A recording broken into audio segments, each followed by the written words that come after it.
Hey guys! If you are all looking for a side hustle to make some extra money, I discovered a way to make money just from your phone. It's all through a program called freecash.com, which partners with mobile games looking for new users to try their apps. I'll show you how it works, and it is 100% legit. Scan the QR code to download their mobile app, where you can see earning opportunities, track your progress, and cash out. Once you download and sign up, pick a game. I recommend dive streams because it is the fastest to earn on. Then check out the directions and what levels you have to hit to get paid out. Once you reach specific levels within the games, the earnings will be deposited into your freecash.com app, allowing you to cash out. Freecash.com is a complimentary platform seeking individuals to test games from their partners. They also provide daily giveaways and cash back on select purchases, though the gaming feature is arguably the most valuable. Having personally used it, I recommend you try it as well. While it won't make you wealthy, it offers a way to earn $10 to $20 if you already enjoy mobile games, with some games even offering over $300 for those willing to commit the time. You can check it out by scanning the QR code or using the link in the description. It's completely free. One more thing. I want to give a shout out to this narrator named Gemini Reads for helping me out on this video at last minute. He has a smaller channel, but he has a really cool voice. And honestly, if you like my content, I think you'll like his as well. Consider going over and checking out his channel after this, and without any more interruptions. Let's get started. The story isn't mine, but a friend of mine, just at the end of 2015. And right before the start of 2016, my friend and a bunch of other people from different countries took a guided tour trip to North Korea. Yeah, pretty insane, right? One of the most unsafe countries in the world. But anyway, my friend and everyone else in the guided tour went to North Korea's capital, Pyongyang. This is about one guy who went on the guided tour with my friend and everyone else. I am not giving out my friend's name for privacy, but this guy happened to win by the name of Otto Warmbier.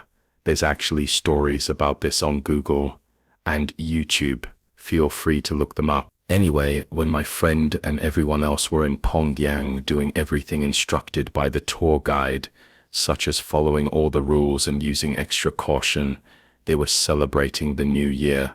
After the celebration was done, they went back to the hotel.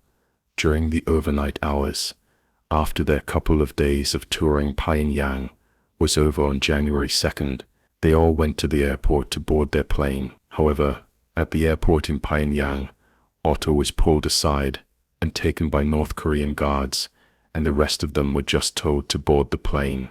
It was later revealed that Otto was caught on security cameras as he went to a restricted area of the hotel late at night on January 1st, and apparently took down a propaganda poster. Otto was sentenced to 15 years of hard labor, but was released after spending over a year in a North Korean prison as a result of being in a vegetative state after being brutally beaten and tortured by the North Korean prison guards. Otto died in early 2016 in the United States, about a week after being flown home due to his condition. He had originally planned to study abroad in Hong Kong, but never had the chance. The US government strongly advises against travel to North Korea due to the serious risks of arrest, long-term imprisonment, and possible execution. North Korea enforces extremely strict and often illogical laws. It's astonishing to consider that even minor missteps can lead to arrest. This makes the stories of thousands who successfully escaped North Korea without being caught and live to tell their tales even more remarkable. But other than that, my friend said they'll never visit that country ever again. I've never been there, and I don't plan to go there anytime soon. I'll definitely take Otto Warmbier's story as an example to never visit that hostile country, and everyone else should too. It was the summer of 2022, and I was visiting my grandmother's house in Syria, Damascus. The heat had been relentless all day. Electricity outages were a common occurrence. It was pretty normal for power to go out for a few hours each day due to the ongoing energy crisis. But by 10:00 p.m., the air had cooled just enough for us to head out. My cousins Hootie, her brothers Gabby, and my own two brothers were all with me. We decided to walk to Romanza, the ice cream shop near the city center. We had done it before, but that night, something felt different. The streets were quieter than usual, almost too quiet, as we laughed and joked, savoring the creamy vanilla and rose-flavored ice creams. The only sound was the soft thud of our footsteps against the cobblestone streets. We didn't think much of it, but in hindsight, maybe we should have noticed just how strange it was. The normally bustling streets seemed deserted, and the few people we passed were walking quickly, heads down, avoiding eye contact. My cousin Hootie always warned us not to speak to strangers when they came up to us, and did not speak to them in English. As we don't live in Syria, some things are new to me and my brothers. We were about halfway back to my grandma's house when we noticed them two men standing at the corner of a narrow street. They were the familiar dark uniforms of security guards. Their eyes, however, were cold and predatory, locked onto us as we passed. A shiver crawled down my spine, but I shrugged it off. It was probably nothing. Or at least that's what I tried to tell myself. Keep walking, Hootie muttered. Sensing the same tension, we quickened our pace, but so did they. I could hear their footsteps now, deliberate, heavy, as if they were testing our reaction. I glanced back, and my stomach twisted. They weren't just following us. They were closing in fast. Run, I whispered sharply, and without a second thought, we bolted down the street. A sudden wave of panic washed over us, propelling us into a desperate sprint. My stomach churned with the ice cream we'd just eaten. As we navigated the labyrinthine streets of Damascus, my heart hammered in my chest, leading the group, desperately trying to recall the quickest route home. My cousins and brothers ran just as hard, their faces pale with fear, but no matter our speed, the guards were faster, their boots thundering against the pavement, relentlessly closing the gap. I could hear Hootie's labored breathing behind me, and Gabby gasping for air. We rounded a corner, hoping to lose them, but I made a fatal mistake. My foot caught on a loose stone, and I went down hard, my knee scraping against the ground. A sharp pain shot through me, and for a moment, everything seemed to move in slow motion. Dazed, I looked up as the men approached. They were close, too close. I could see the cruel glint in their eyes as they realized my vulnerability. My brothers were ahead, but they turned back when they saw me fall. "Get up," one of them shouted, but my body felt frozen, like my legs had given up. One of the guards reached out, his gloved hand grabbing at my arm. His grip was like iron, pulling me with unnatural force. His breath reeked of cigarettes, and his voice, slow and menacing, whispered in my ear, "You shouldn't have come this way. We know that you don't live here." Panic surged through me, and with a sudden burst of adrenaline, I twisted out of his grasp, stumbling to my feet. My cousins were screaming for me, their voices barely audible over the pounding in my ears. I ran, limping as fast as I could, but the guards were still behind us, relentless. The streets seemed too narrow, the walls closing in, suffocating us. It was as if the city itself was conspiring to trap us. We turned another corner. Into our horror, it was a dead end. My heart sank as I realized that we had nowhere left to run.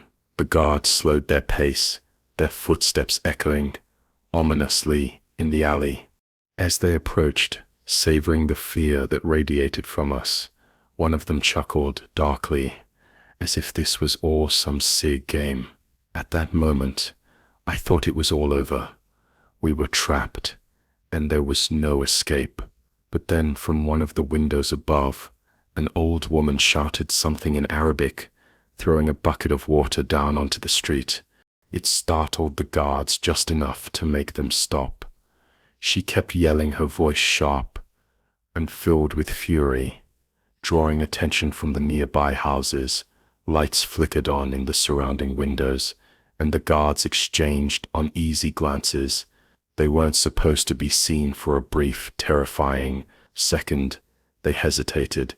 Then, as if realizing they were losing control of the situation, they backed off, disappearing into the shadows as quickly as they had appeared. We didn't wait to see if they would come back. We sprinted all the way home, my legs burning with pain, my chest heaving. When we finally reached my grandma's house, we collapsed onto the floor, gasping for air, trembling with the aftershock of what had just happened. No one spoke of it afterwards. I didn't want to discuss it, since they lost us and wouldn't know where we lived. It was as if that night had never happened. I never slumped well that day, and luckily we only had 1 week left before traveling back home. Please bear with me, as English isn't my first language. This terrifying experience happened 4 months ago, and while it might not be as scary as some other stories, it was absolutely horrifying for someone my age at the time and left me with serious PTSD. Every year, my family and I would travel across the US for my sister's cheer competitions. This particular year, we went to Dallas, Texas for the NCAA Nationals, the biggest competition of the year. It was our first time there, and my sister was incredibly excited. For my dad, who had lived there previously, it was a nostalgic trip. However, for my mom, CS, and me, being from the Northeast, it was our first time in Dallas, a long way from home. We spent the first 2 days exploring the city and enjoying local festivities. The 4 of us were having a wonderful time. Before the first day of the competition arrived, into most of our day in the convention center in downtown Dallas. There were people everywhere for such a small convention center. Compared to the ones we've been to in the past, there were almost 3 times the amount of people there.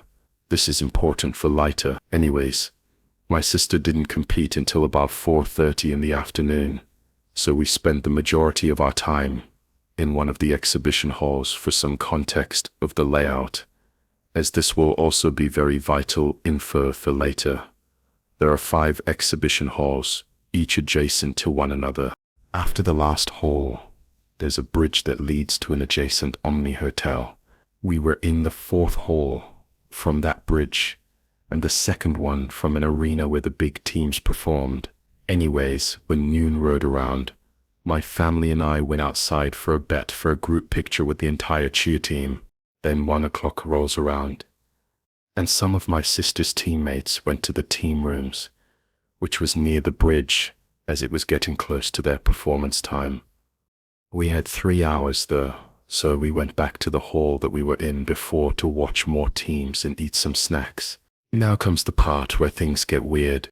As we were sitting in the bleachers, my dad happened to notice a strange-looking man speed-walking up the bleachers and sat at the very top. He looked worried. Dad pointed him out to us, but to be honest, at that time, I wasn't really concerned. In order to even get into these exhibition halls, you need a special wristband proving you're either an athlete or a family member. About 5 or so minutes later, while one team was performing, everyone heard screams, and then the crowd of people started running towards the exit. The announcer yelled, "Stop the routine! Stop the routine!" And the athletes on the stage started running off the stage too. We were confused at first until the same man that we saw earlier yelled, "Shooter!" My heart dropped. But before I could even process what he said, my family grabbed me and we all ran towards the exit, which was thankfully only a few feet away from where we sat when we got outside. We saw about 400 confused and frightened families wondering what was happening. No one was absolutely sure if there was a shooter or not. At this point, my family and I hid behind a set of tractors for cover, just in case less than a minute later, everyone sees another crowd of people running from the arena, which is in the opposite direction from where the first group ran, and they were shouting, "He's behind us! Run once again."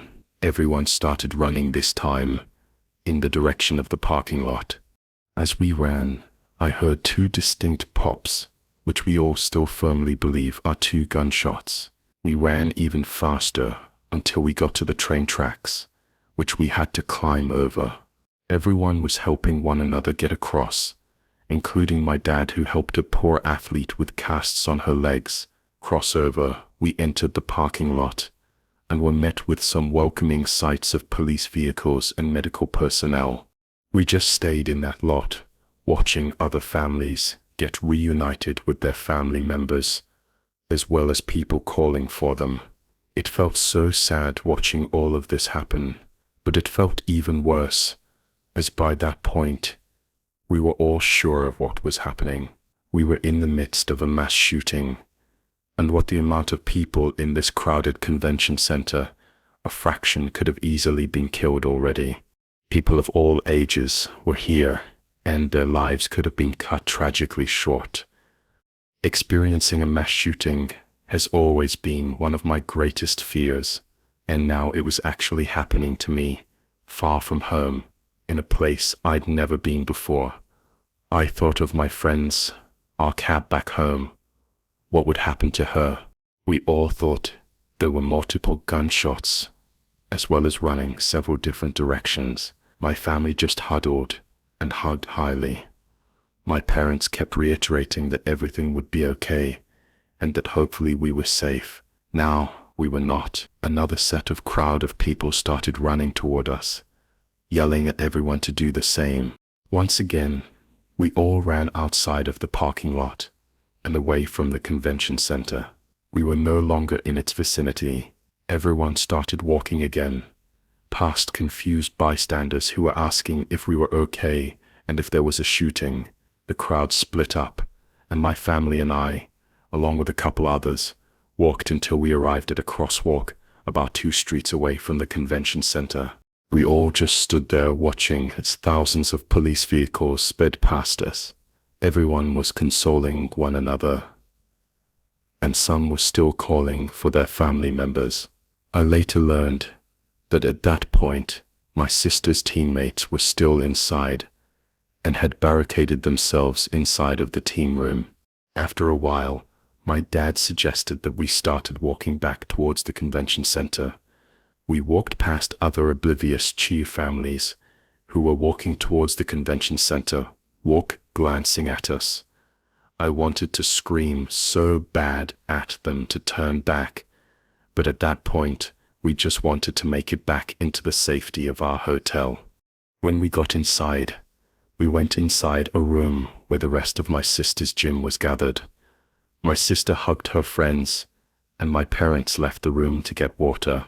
I just sat in the corner, still hyperventilating and trying to decompress. I just wanted to go back home. We all did. The hotel staff was so kind to us and brought us water and pizza boxes. The gym staff handled everything so well, and I really do appreciate that. After a while, my parents and I sat with some other parents and talked about the incident. We learned that some of the adults at our gym were injured, and one poor mom broke some of her teeth when being trampled. We were also scared, but also glad, as we were in the safest place we could possibly be. During that time, my family and I went back to our room and turned on the TV, where we learned that this incident was already on the news. They said something that many people, myself included, are still pretty pissed about. They said there was no shooter. The police searched the building and didn't find one. The gunshots were mistaken for pulse falling on the ground inside. But how does that explain what we heard outside? They also said that the commotion started because of two cheer dads throwing hands with each other or some godforsaken reason. This apparently made poles falling nearby. While a video of the fight came out later that day, no poles were seen. Now, how does that simple fight cause people to run for their lives? I did learn that one of the dads had a gun on their waistband. If you're wondering about the suspicious man from earlier, I have no idea who he was or what happened to him, but I do believe he was involved in that fight in some way. The scariest thing was some young athletes were still missing. The reunification spot was set up, and even then some didn't show. Thankfully they were found. The competition was cancelled for the rest of that day, but it continued the following day. Some teams rightfully didn't attend, and the ones who did, my sisters included, were on edge the entire time, thinking something could happen again, but nothing ever did. My sister only competed for one day, and the size of her division was halved. 10 people sustained injuries that day, but none were gun-related as far as I know. As of now, there haven't been many updates of this incident. We have no idea what happened to those dads, or if there was a shooter or not, but anyone who was there is certain that there was one. No simple fight causes a catastrophe like that. My family and I are sure of the pops that we heard outside, and we will die on the hill. Some of the anger was geared towards the convention center, as they didn't have much security. If they did, this whole thing probably wouldn't have even happened. This whole incident ruined the rest of the trim. For my family and I, we left Dallas after the competition ended, and we hope we never return.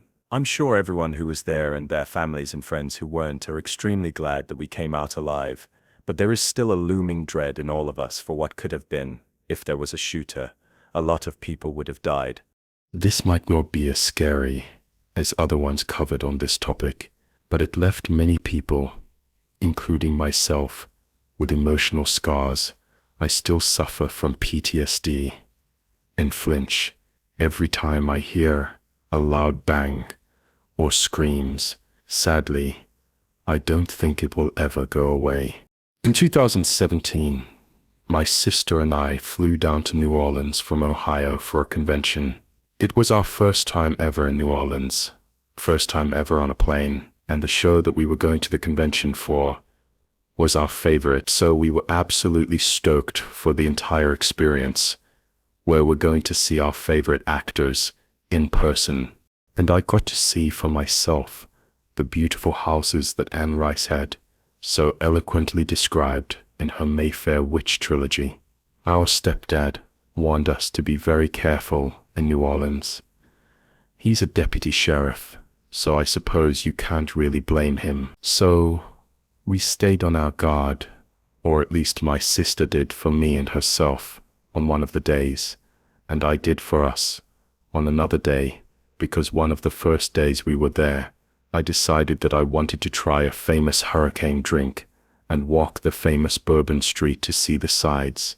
I don't usually drink, and the good sir that made my hurricane in one of the walk-up bars seemed to have used a shot of every type of alcohol to exist.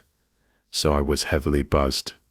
So my 21-year-old sister had to babysit 27-year-old me. Well, we're admiring a band playing when suddenly a man with dreads walked up to us and said, "Hey, have I seen you here before?" Me giggled because I was an idiot, and my self-awareness meter was at about 10% working capacity, while my sister just cautiously told him no, while taking a step back to analyze the guy's next move. Then the guy said, "Oh, I know what it is. I've seen you in my dreams. Be free dreams." And he took off. Not so scary, but I thought it would be fun to add. The scary part is this.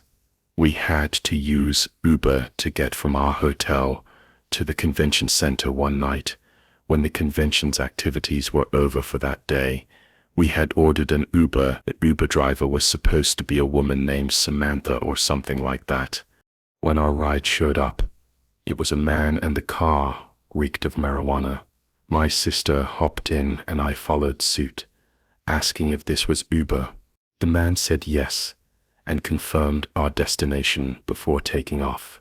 All the while, I was looking at the app, totally confused, looking at Samantha's picture and knowing that this driver was definitely not Samantha, wide-eyed.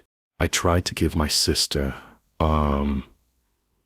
we might be in trouble kind of look, but it was now her turn to be completely oblivious on this trip. So I had to text her. I sent her a text saying driver is supposed to be a girl named Samantha, and I'm not liking this weed smell. Be on alert in case we have to do something. My sister didn't look at her phone. She didn't even check it or know that I texted her. So I said, "Hey sis, did you text Katie to let her know that we were on the way back?" It was just me and my sister. A button. I was hoping she'd get the hint to look at her phone. I was also hoping it would alert the guy driving that there was someone expecting us, even though that it was a complete lie. When my sister gave me a look that said that she had no idea what I was talking about, I said, "I really think you should text Katie to let her know that we're on our way. Otherwise, she might start to worry. I don't have her number, so you have to do it." My sister finally got the hint, and when she read my text, her expression went flat. She looked at me, and I returned her gaze with a be ready type of look. Thankfully, this man had actually dropped us off at our hotel. I'm pretty sure that Uber does not allow other people to use someone else's driver's account for this very reason. I'd hate to think what would have happened if it was just some random guy picking us up, when in reality it must have been someone who Samantha knows. I never used Uber before that point, so I'm not really sure what proper procedures are for it. Anyway, I'm glad that I was able to think quickly in that situation, even though it led to nothing dangerous. Be safe, everyone. So the story happened to me in the summer of 2024. End of this day, I still don't know the explanation. I went on vacation with my family, all of my cousins, their parents, and my grandma. We were basically 4 families traveling together. This happened on the 3rd or 4th night of the trip, where we're staying at a hotel we go to almost every year. Yeah, one night, I was really tired from all the beach activities, so I decided to go to bed around 12:00 a.m., which is a bit early for me. I slept like a baby until around 2:00 a.m., which was really weird because I didn't feel thirsty or need to use the bathroom. Instead, I woke up to the sound of the door opening. Keep in mind, it was a suite, so there were 2 rooms, one for my sister and parents, a bathroom, and a small living room where my bed was. My bed was facing the front door. Normally I sleep with the back of my head toward the door every year, but for some reason this year I decided to sleep facing the door. When I woke up to the sound of it opening, I saw the shadow of someone standing there.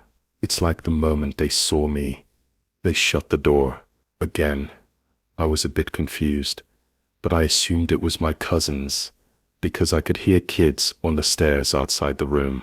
I didn't think much of it. I grabbed my phone from the table beside me to check the time, and it was exactly 2:00 a.m.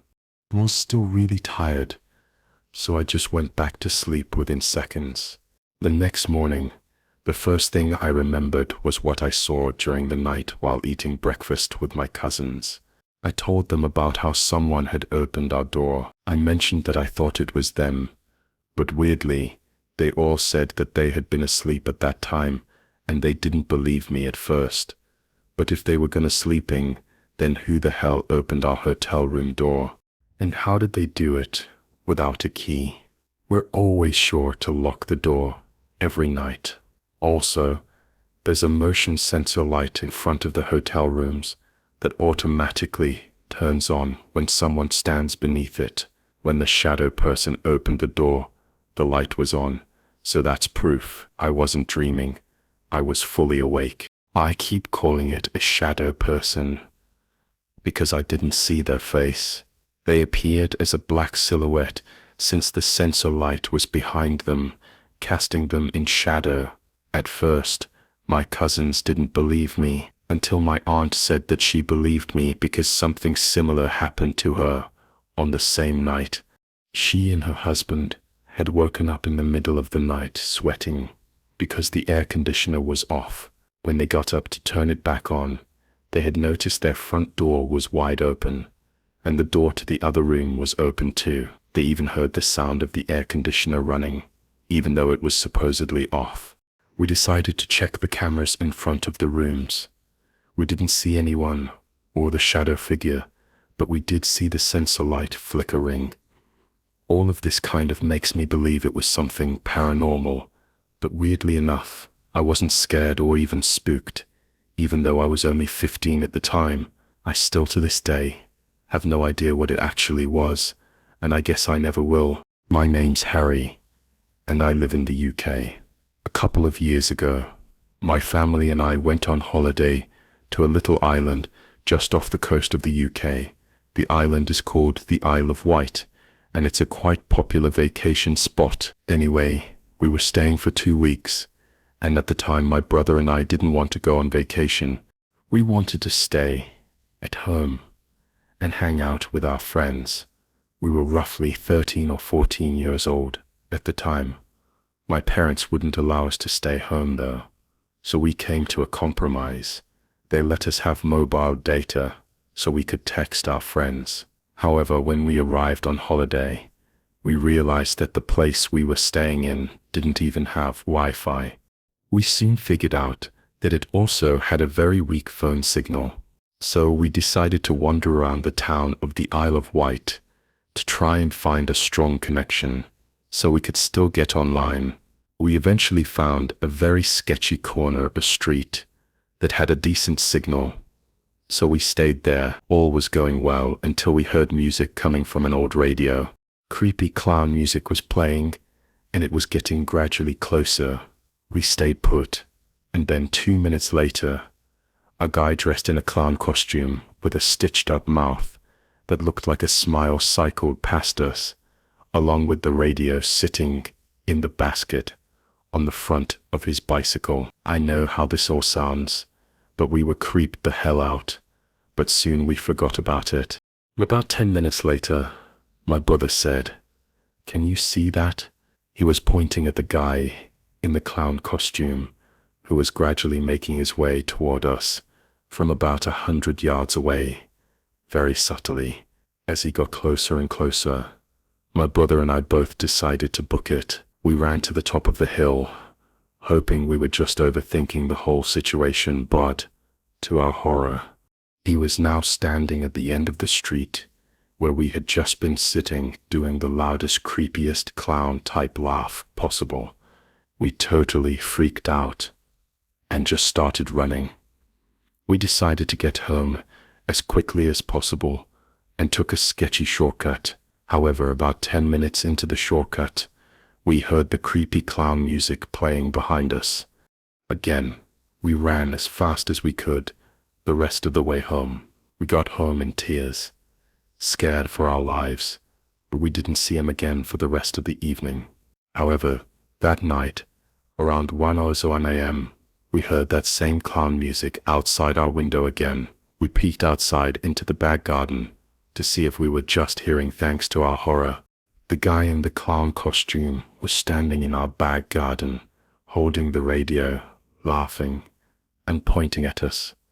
The police were called when they came to search. They found nothing. Luckily though, we didn't see him again for the rest of our vacation, and we never went back to that sketchy part of town. Hello, my name is Summer. This is a true frightening story that happened to my friends Barry, Roger, and me on our summer vacation in California in July 2010, Musk scuba diving. The story has a strong warning because it has frightening moments and violence in it, so please skip if you're scared or squeamish of these types of things. Thank you. Plus, for privacy reasons, I will only use people's first names in the story. My friend Roger was a good-looking young man with short brown hair and a close brown beard. He had a slender but athletic build. Roger had a great sense of humor that always kept us laughing. My boyfriend Barry was a nice-looking African-American man with ebony skin. He was a professional bodybuilder with aspirations of becoming a pro. Summer had striking blue eyes, long blonde hair, and a curvy physique. I aimed to be a swimsuit model and had already been fortunate enough to pose for several swimsuit magazines. Barry, Roger, and I all shared a passion for working out at the gym. We were all 19 years old and attended a reputable California university together. We were also members of the Seattle Scuba Diving Club, which had many members, but Barry and Roger were my closest friends. We loved exploring the Pacific Ocean's marine life, which we considered some of the most beautiful in the world. This marine life included sea anemones, sea turtles, sea otters, giant sunfish, giant oceanic manta rays, dolphins, killer whales, sometimes called orcas, humpback whales, grand blue whales, and a variety of shark species. With school out for the summer, Roger, Barry, and I decided to enjoy our vacation in California. We decided to go spearfishing and hunt for the Goliath grouper. The Goliath grouper is a trophy fish that can grow 6 to 8 feet and weigh up to 800 pounds. Barry, Roger, and I decided to take one of our Sea Otter Club diving boats. For this adventure, our friend Roger would stay on the boat, while my boyfriend Barry and I would hunt for the Goliath grouper.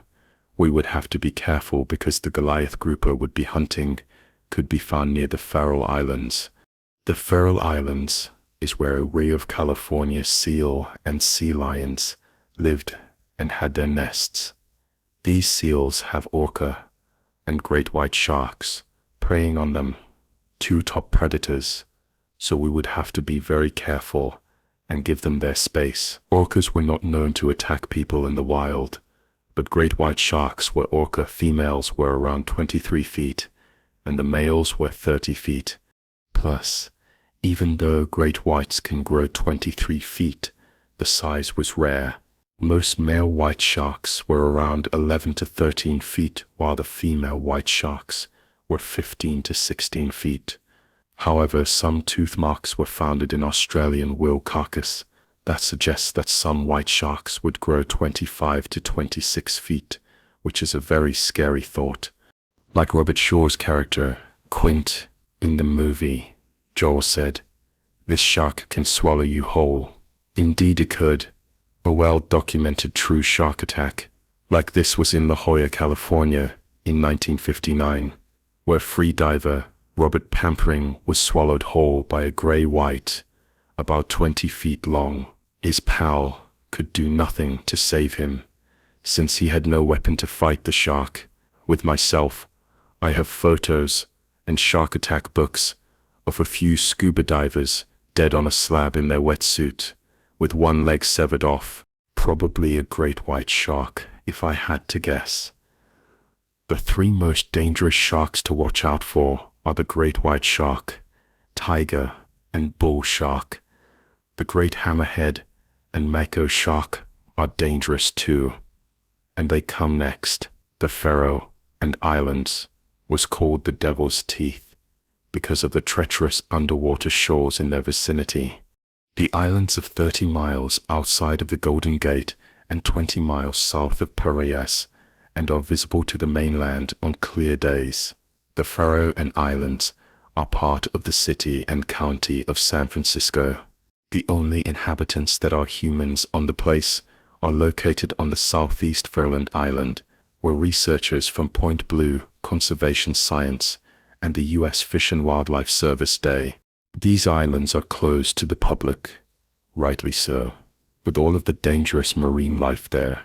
There should be no swimming, water skiing, or even scuba diving there, even though some people scuba dive near there.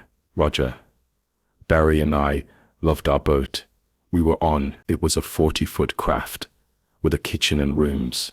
Roger had his own room, and Barry and I shared a room. We even had a phone to get in contact with other boats in the mainland in case of emergency.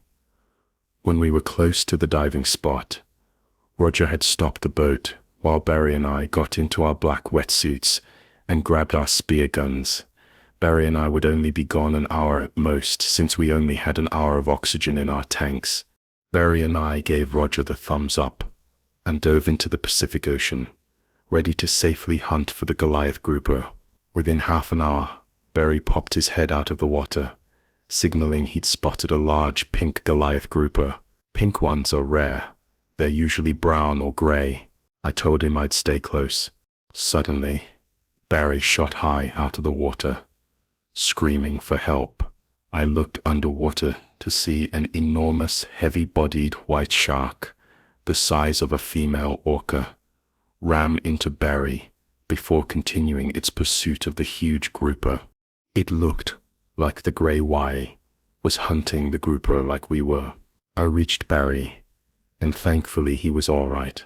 He said that he was a bit bruised in days from the hit, but the shark didn't bite him or hit him fully. Barry then signaled to me to get under the water really quickly to hide from the mammoth shark, because no doubt he would come looking for us. We hid behind a huge sea rock in tall seagrass. No sooner than I got next to Barry behind the huge rock, our shark friend came racing back, looking for us. The shark looked angry and probably wanted to kill us for losing the grouper he was chasing. This was an enormous male white shark. Barry and I were worried we needed the shark to leave soon because we were running out of oxygen in our tanks, and Barry had lost a spear gun in the hit from the shark. I was also worried that the shark was so huge, my spear gun would not be enough to kill it. Finally, the grey-white shark left. Barry and I started to go up to the surface of the water, but before we did, we both had noticed the huge shark from the distance. It was our shark. The bulk of it was enormous, even from a distance away. Barry and I then let loose some oxygen bubbles to distract the sharks, so we could get away. I looked back, and I only saw the bubbles, and no shark chasing, which was good. Great whites and other sharks were very territorial, and we could have been in his hunting grounds too. The shark seemed like he wanted to kill us for losing that grouper, rather than eat us. I looked back again, and was happy there was still no shark. Then Barry and I both looked down in alarm, and saw the huge shark coming at us from below. The grey-white and other sharks were masters of stealth. I was lucky enough to see it in time, and I aimed my spear gun and shot at it in its direction. The spear zoomed in the water and went right in between the open mouth of the shark. It must have hit vital organs, because blood started to pour out of the shark's mouth as it began to thrash its huge conical snout from side to side in the water in agony. Barry and I were not going to wait around watching, because of the blood from this shark would surely attract other sharks as well. As I surfaced, I signaled Roger to bring his boat over. Barry and I watched as the boat turned around, but then our relief turned to fright. A huge dorsal fin was racing towards us. I had no weapon. My spear gun was gone with the injured shark. Soon, however, Barry and I were relieved to see it was just a giant sunfish, curious about us. Sunfish are harmless, feeding only on jellyfish, algae, and zooplankton. Once Barry and I were safely on the boat, we explained everything to Roger. We all embraced, grateful to have survived the shark encounter. We never saw the grey-white shark I shot, but we assumed my spear gun had killed it. Barry and I were the only people to see this grey-white, but we estimate the size to be at least 20 feet long, even though there are no shark experts to verify this finding.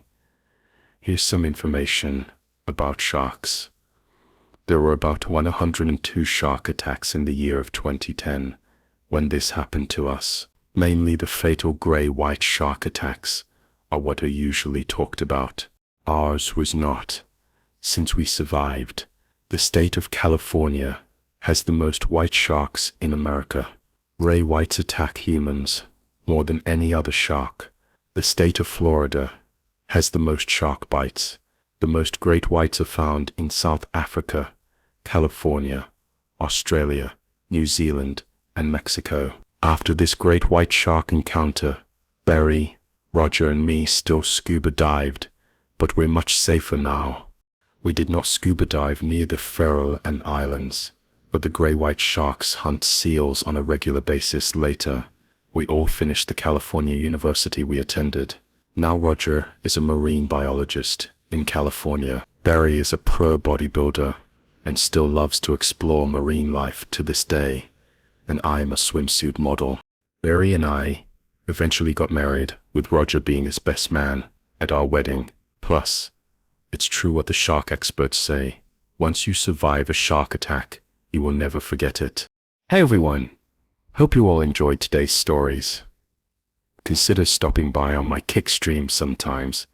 Now that I've officially face revealed, I'm streaming multiple times a week on Kick. And yeah, it'd be pretty cool to have you there. It's a pretty fun time. So consider stopping by anyways. Hope you all have a good day. And remember to always stay hungry.